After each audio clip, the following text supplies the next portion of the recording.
Assalamualaikum warahmatullahi wabarakatuh. Waalaikumsalam warahmatullahi wabarakatuh. Saya ingin menanggapi Kang Fakih terkait Iya, perkosaan terhadap perempuan khususnya ya dalam relasi perkawinan. Kebetulan 10 tahun lalu, selama 10 tahun saya bekerja di Komnas Perempuan yang tugasnya itu menerima pengaduan. Itu kasus-kasus yang dilaporkan mungkin nanti tinggal didefinisikan secara agama ya Kang, apakah ini dinyatakan sebagai perkosaan?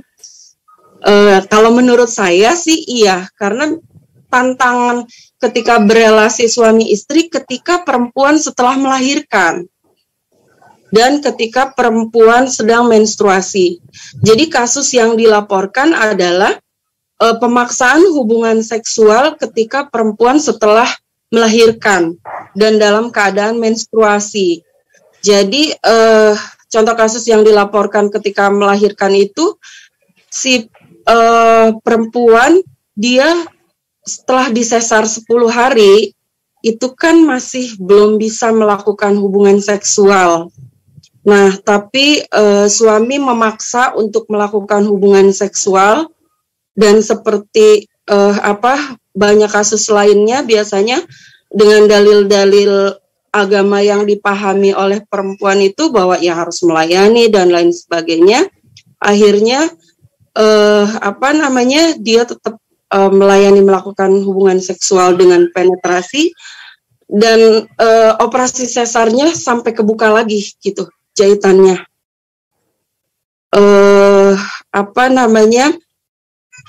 Dan akhirnya membuat infeksi infeksi pada jahitan si perempuan yang melaporkan ke Komnas Perempuan itu. Jadi waktu itu dia juga menyampaikan apakah ini perkosaan dan apakah saya dosa ketika saya tidak mau melayani, dan itu sebetulnya bukan pertanyaan yang harus diajukan ke Komnas ya, tapi ke tokoh agama. Nah, itu contoh-contoh pemaksaan hubungan seksual terhadap perempuan, termasuk di dalamnya ketika menstruasi juga seperti itu konteksnya, Kang. Nah, mungkin itu yang perlu didiskusikan. Terima kasih. Sangat menarik. Karena ini bukan sekedar pertanyaan yang datang dari benak seseorang, tapi karena memang waqi'iyah, real in life, memang benar-benar nyata. Mungkin ada pertanyaan lain sebelum kita berikan ke Kang Fakih.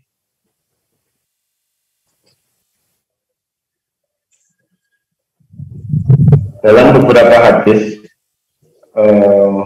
para laki-laki dituntut untuk berakhlak baik, untuk memuliakan perempuan. Nabi pernah mengatakan khairukum li ahli wa ana khairukum li ahli. Bahkan dalam redaksi yang lain, ma'akraman nisa ilal karim wa ma'ana ahana illallah. Atau dalam redaksi yang telah ditampilkan oleh Kang Fakih tadi, Istausu bin Nisa atau Ittaqu bin Nisa atau Allah bin Nisa ketika haji wada. Tapi yang cukup menarik Kang Fakih, di hadis yang biasanya oleh ulama fikih dijadikan sebagai patokan untuk bahwasanya perempuan dilarang berpuasa sunnah kecuali atas izin suaminya, di situ ada redaksi yang mengatakan la tamna'uhu nafsaha wa in kanat ala dhahri qata. Walaupun ada di atas unta, ternyata Nabi juga pernah mensabdakan untuk perempuan latam na'ahu nafsah. Kalau disandingkan dengan apa yang terjadi pada pertanyaan tadi tentang pemaksaan ketika perempuan sedang haid, sedang uzur, atau ketika telah melahirkan, kira-kira bagaimana cara pandang Mubadalah menyikapi ini? Ya, terima kasih.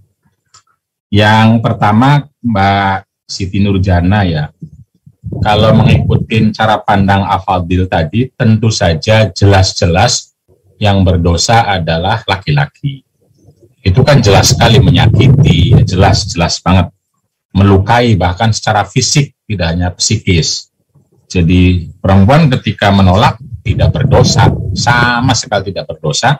Justru yang berdosa adalah laki-laki. Cuma kan problemnya kan adalah laki-laki tidak mengerti, laki-laki mungkin tidak memahami atau tidak mau tahu, saya tidak tahu ya. Nah karena itu bagaimana kita mendidik laki-laki agar paham, agar ngerti, agar sadar bahwa istrinya itu bukan boneka seks gitu loh. Istrinya adalah manusia yang punya perasaan. Nah sehingga dia bisa mengelola kebutuhannya itu seperti apa gitu loh. Ini kan bisa dikelolanya. Nah, dan harus sesuai batas-batas kan, hududullah gitu batasannya, amanatillah, tadi kalimatillah gitu. Nah ini penting untuk disadarkan.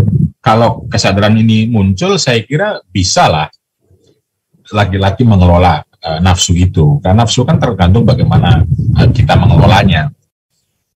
Jadi ini yang penting disadarkan bersama oleh kita para penceramah, misalnya siapapun kita ya, di antara kita termasuk juga mungkin teman-teman yang di Komnas, para penyiar, Mbak Rosania ini, dan lain-lain. Mari kita sadarkan bersama bahwa laki-laki, istri Anda itu manusia, punya perasaan, punya fisik, punya hati, punya jiwa yang sakit kalau dipaksa dilukai. Karena itu ya tidak memaksa, tapi dia memahami, mengerti, mencari waktu, gitu dan lain-lain. Nah ini kan pentingnya, tentu saja diantaranya dengan memperbanyak tadi hadis-hadis khairukum, memperbanyak diceritakan, diungkapkan khairukum linisaikum ma akramahunna illa karim, itu betul. Nah karena itu Mas Hilmi, kalau kita setuju bahwa hadis-hadis ini pondasi, maka hadis yang tadi itu harus dimaknai. Kalau tidak, nanti terbalik hadis yang tadi sebagai pokok, hadis ini tidak penting, lalu khairukum tidak penting. Nah, bagaimana memaknainya? Memaknainya itu adalah secara mubadalah. Apa itu mubadalah dalam konteks hadis-hadis tadi? Ya, kalau dalam buku yang saya sebutkan diantaranya di perempuan bukan sumber fitnah, itu kajian sanadnya beberapa masalah. Tetapi kalau kita terima, maka terimalah dalam konteks mubadalah. Apa itu konteks mubadalah? Ya konteks menumbuhkan cinta, bukan memaksa gitu. Jadi ala dhuhri qotabin itu sebagai kepuasan bersama. Itu bagaimana gitu. Jadi kalau memang di atas unta itu dinikmati bersama, ya silahkan. Gitu loh. Bukan dalam kondisi apapun perempuan harus gitu loh. Bukan. Jadi konteksnya itu adalah kalau di situ ada nafsu tumbuh gitu, ya jangan ditunda-tunda, silahkan. Itu halal kok gitu. Latamna itu artinya nafsu Anda semua berdua itu ya tumpahkan, silahkan gitu loh. Kenapa ya? Karena hadis itu harus dipahami secara mubadalah untuk dua belah pihak. Jadi ketika suamimu lagi butuh, lalu Anda juga bisa melakukannya, tidak, kan ada kata-kata min ghairi dororin kalau bahasa fikihnya juga. Ya harus min ghairi dororin. Kalau tadi kan jelas-jelas sampai akhirnya sesarnya pecah, rusak, menstruasi, itu kan jelas-jelas sekali tidak boleh. Jadi min ghairi ala dhuhri qotabin, atau riwayat lain alat tanur di dapur gitu kan. Itu konteks bagaimana menciptakan suasana yang romantis, saling menyenangkan. Cari suasana, jangan itu aja. Jangan monoton gitu loh. Jadi suami jangan monoton dong, istri jangan monoton dong, kira-kira begitu. Kenapa ya? Karena kita memahaminya khairukum tadi. Tapi kalau kita memahaminya tidak khairukum, maka akan terbalik. Yang terjadi adalah relasi otoriter tadi. Pokoknya, apakah kata keinginan suami, dimanapun, kapanpun, sekalipun Anda sedang menstruasi, nanti kan begitu, padahal haram. Sekalipun Anda baru sesar, padahal haram. Karena itu menyakiti. Nah harusnya kan hadis yang tadi, ala dhuhri qotabin, ala tanurin, idada'a, dan seterusnya, itu dimaknai dalam konteks mencari suasana yang lebih menumbuhkan cinta kasih. Begitu kalau menurut saya, kalau mau dimaknai. Tapi kalau menurut kajian saya mau ditinggalkan, silahkan. Tapi kalau mau dipakai, hanya bisa digunakan dalam konteks untuk menumbuhkan cinta. Nah, sehingga didorong dua belah pihak untuk mencari tempat, suasana yang bisa menumbuhkan cinta kasih. Jangan monoton. Karena ada hadis khairukum, ada hadis la doro wala diror gitu, yang berlaku untuk kedua belah pihak. Dan kita punya cara pandang afadil tadi. Itu ada saya tegaskan di buku yang pertama itu, atau buku yang sudah terbit ya. Jadi begitu kira-kira Mas Hilmi ya, kita jadi semua hadis itu harus dimaknai untuk menerjemahkan visi rahmatan lil alamin. Pertanyaannya kan, kalau memaksa itu rahmat apa enggak? Kalau enggak, itu salah terjemahan kita, salah tafsir kita, karena kita disuruh menjadi insan yang rahmah dan anugerah, insan yang akhlakul karimah.